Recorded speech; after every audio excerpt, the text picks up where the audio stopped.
How's it going, guys? Stas here. Welcome back to another video. Cheers, by the way, and happy Monday. I hope you're all having a great start to your week like the stock market is. Look at the stock market go, guys. We're up across the board right now, which honestly might surprise some of you, considering the crypto market over the weekend was not looking good. Bitcoin tanked, Ethereum tanked, and quite frankly, the stock market was looking ugly this morning. We'll take a look at that here in a second. And we saw a crazy recovery in the pre-market heading into open, and now the entire session, it's about 12:20 right now.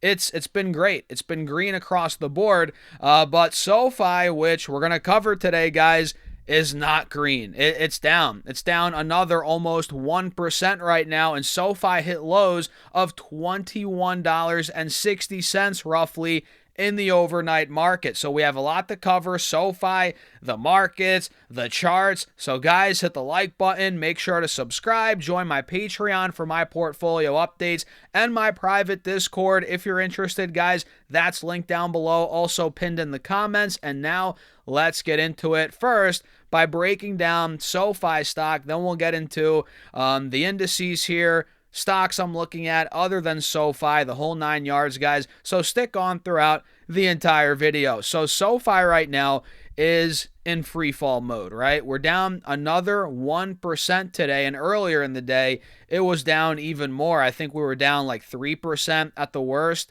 Let's see, we closed at 22.90, we got down to 21.70-ish. So yeah, we were down more than just 3%. We were down 5.5% at one point in the overnight market. Not great. And now we're just getting a little relief rally, but still down on the day. 0.9%, 1%, right? And at this point, if we're looking at the 4-hour chart, SoFi took out, you guys know this, we covered this last week, but for those that missed it, and we called it out, by the way, before it happened, for those that missed it, look, we ran through 25. We broke through it. That was a big support for months. We then filled the gap down to about 23.50, which was support back in the middle end of November, and we fell right through that on, I think that was Friday, right? Yeah, we fell through it on Friday, and in the pre-market today, and the overnight market heading into today. So that's not a great sign chart-wise. This opens up the window now to $20 a share, which I've been talking about here on the channel. 18, $20 a share is where I'm looking to buy more SoFi. I'm eyeing up that range to add. And at this point, I think we're going there. We're in this wide open window, this wide open gap, down or between $20 to about $23.50, and we're in it. We're in the middle of it now, and we're at a multi-month low. The last time SoFi was at 21, 22 a share was back in the end of August, middle end of August, which at this point we're talking like 4 or 5 months ago, 6 months ago, however long ago. Yeah. So SoFi is not looking pretty chart wise, and you got to blame the management team. At the end of the day, the share offering is why this is happening. I have no doubt in my mind, if they didn't do that $1.5 billion public offering when they did it, when it was at like 32 a share, we'd probably be in the low 30s right now. SoFi might be, okay, maybe high 20s at least. We wouldn't be at 22 a share. We wouldn't be, especially after reporting record numbers, the first billion-dollar quarter revenue-wise, record products, record members, they crushed earnings, and the stock's tanking as the market's up. That's because of the offering, right? And overall, it's mainly the offering, maybe the market realizing, okay, SoFi had a great run in 25. Let's take some money off, put it elsewhere. Maybe it's a little overvalued, frothy. That's part of it as well. I think at $32, it wasn't, the most attractive stock valuation wise. So that's probably another reason why they did the offering to begin with. Noto knew that, okay, the stock's up hundreds of percent in the last 12, 18 months. Let's do this offering. We're at all-time highs. We can afford the stock to go down a little bit, and they really could. I mean, look, the stock is still up massively from where it was in June. So if you're looking 6-8 months ago, we were at what? 13, 14 a share. Now we're at 22. We're up 55%. So, the stock's still doing well, but it could have done a lot more or a lot better if we never had that offering. But we'll see, what they do here moving forward with the proceeds, how 2026 goes. I'm still excited about this company, but not too excited about the charts as of now. You know what I mean? And of course, we'll do more content. We'll do more updates here on SoFi, and I'll keep you guys posted. And on the 3-year chart, it actually looks decent. I mean, look, SoFi's now above the 50 SMA. This pullback was much needed if you're looking at this chart. So, yeah, I like it, guys. I like it. So, at this point, we have all the indices in the green. Like I said, QQQ's up 1%, 0.9, 1%. We're back over these moving averages on the 4-hour time frame. You're seeing a nice V-shaped recovery. We're holding a higher low on QQQ as well here at about, we held it this morning at about 610, 611. You guys see higher low previously held at 605. So that's a good sign that QQQ starting to reverse back up here. I like that. And on SPY, if I pull this up, SPY doing the same thing. We held the higher low at about 682. We broke back through 685. That was a key resistance. And now we're pushing all-time highs again, just like that. It's nuts how quick things can turn. All-time highs are at 698.96. Now we're at 696. So we're like $2, $3 away from all-time highs. We're pretty much there. So the market, people were freaking out on Friday heading into the weekend. But if you just held, if you just relaxed, bought the dip even, you're going to be fine. You're fine right now. And sure, things could get uglier later this week. But at this point, we're looking a lot better than what I thought we were going to be looking like, after the crypto market tanked this weekend.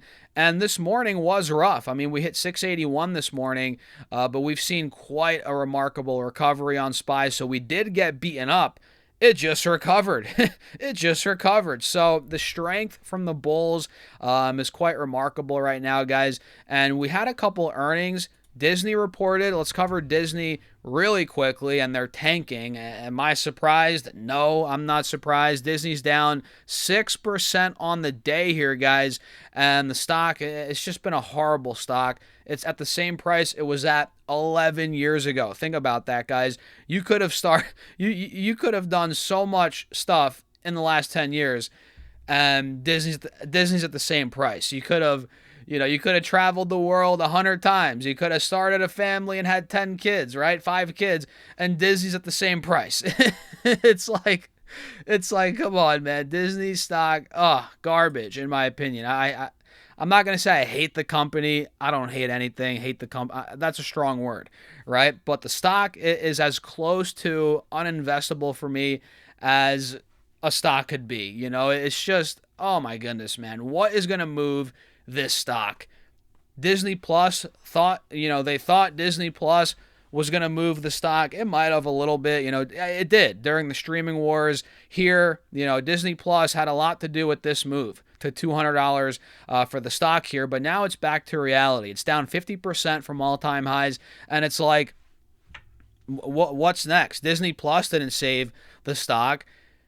What's next? Are the parks going to save the stock? I mean, I don't know. Let's see here. EPS came in for Disney, and the thing is, they double beat from what I saw earlier this morning. Disney reported adjusted earnings per share. Where the heck is it here, guys?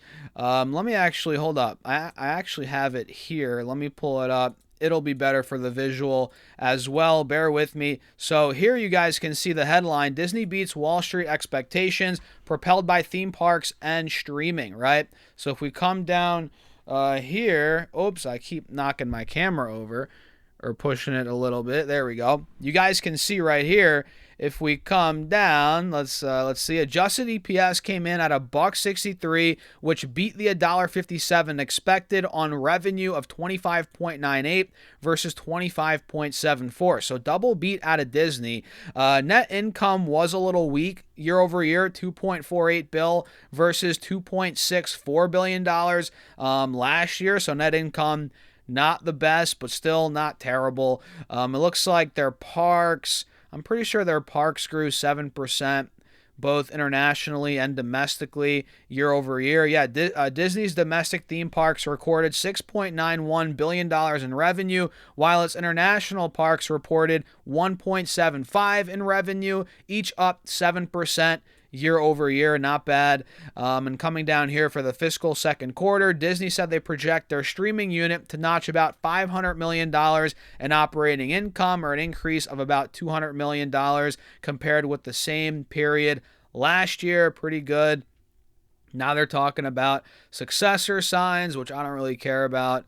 I don't want to talk too much about that, blah, blah, blah. But, I mean, yeah, the stock's selling off. And you might be like, Stas, why is the stock selling off? You could say, oh, it's the net income miss. Maybe. But I just think the story is not exciting at all. I said this in my short form video today. I feel like Disney stock is just dead in the water now. I mean, it's surviving. They're doing okay, but the stock, what's going to move the stock? Sure, the company's doing fine, but what's going to move the stock? I don't think Disney, the company, is dead in the water. I think the stock is dead in the water.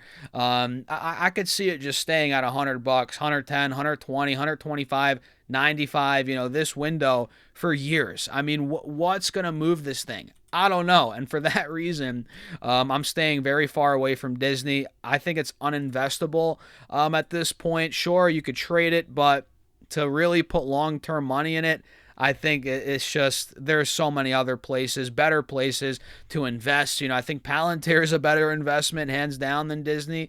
And they're reporting earnings today after the bell, right? So keep your eyes on PLTR. The stock's up a little bit. It's at $150. It's at a critical resistance right now at 150, which was support for months. So if we crack back over 150, Palantir could be a runner.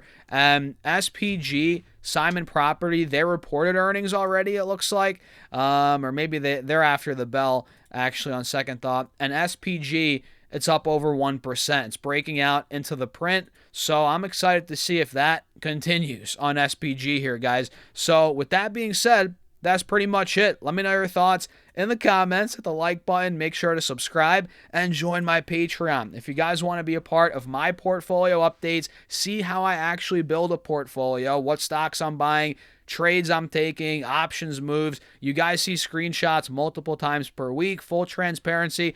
And there's a private Discord. If you guys are interested, check it out. Link down below, pinned in the comments, or go to stassurfest.com/Patreon. And with that being said, cheers. I'll see you all in the next video.